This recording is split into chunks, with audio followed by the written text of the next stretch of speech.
نحمده ونصلي على رسوله الكريم أما بعد فأعوذ بالله من الشيطان الرجيم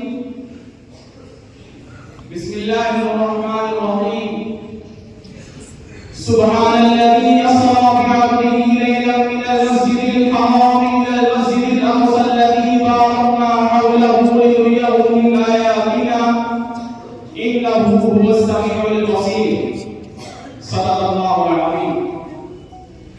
اپنی قوم میں پالے ہیں پیغمبر جس نے، اپنی قوم میں پالے ہیں پیغمبر جس نے، مومن پر واجب ہے اقصیٰ کا تحفظ. سامعین محترم معزز علماء کرام اور برادران اسلام، آج آپ حضرات کے سامنے اس پروگرام میں اس عنوان کو لے کر حاضر ہوا ہوں، وہ ہے غزہ بنے گا یہودیوں کا قبرستان. سامعین محترم، غزہ وطن مقدس ہے جسے انبیاء کرام کا مرکز ہونے کا شرف حاصل ہے، جس کے ارد گرد برکت کی برکت کا نزول ہے. اس کی دھرتی پر سید الثقلین صلی اللہ علیہ وسلم نے نبیوں کی امامت کرا کے امام الانبیاء کا لقب پایا.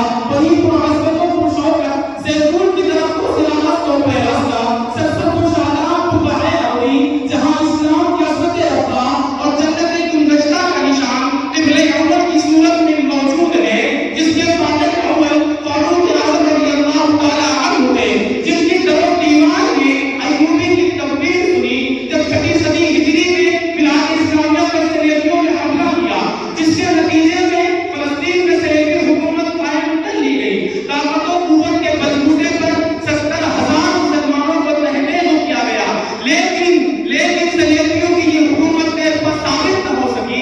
اللہ رب العزت نے مشہور زمانہ مرد مجاہد سلطان صلاح الدین ایوبی کے ذریعے ارض مقدسہ کو صلیبیوں کے بندے استبداد سے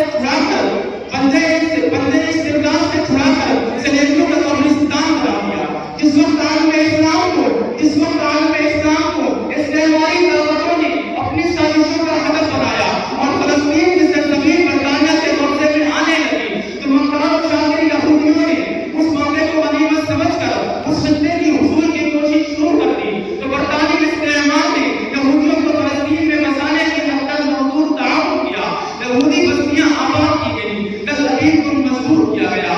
یہودیوں کے استحکام سے مطمئن ہو کر خود فلسطین سے نکلنے کا اعلان کیا اور جاتے جاتے اہم مقامات سرکاری دفاتر، ہوائی اڈے، ٹاپو، بھونی آدم خور حکومت اسرائیل کو بطور بخشش دے گئے، جنہوں نے لاکھوں انسانوں کا قتل عام کیا، لاشوں پر حکومت قائم کی. اہل فلسطین کی تاریخ اور ان کی کہانیاں ان کے خون سے لکھی گئی. فلسطین کے چپے چپے پر قربانیوں کی ایسی لازوال داستان نقل ہے جس سے اہل فلسطین کی جرأت و ہمت وغیرہ اور استقامت کا پتہ چلتا ہے. انہیں قربانیوں کا نتیجہ ہے ایک بار پھر غزہ یہودیوں کا قبرستان بنتا جا رہا ہے. چنانچہ آج کے دور میں اللہ تبارک و تعالیٰ نے یہ گاؤں افغانستان سے لیا. افغانستان کے سرزمین میں 80 اور 90 کی دہائی میں جو ظلم جبر کیا گیا، جو قتل عام کیا گیا، اس کا مقابلہ طالبان کے جنرلوں نے کیا اور افغانستان کو شیطانوں کا قبرستان بنا دیا گیا. اب باری ہے امریکہ اور برطانیہ کی ناجائز اولاد اسرائیل کی اس کا قبرستان انشاءاللہ غزہ کی سرزمین پر اور مغربی پٹی بالکل فلسطین کے شہر میں بنا دیا جائے گا. ہم آتش سوزاں میں بھی حق بات کہیں گے،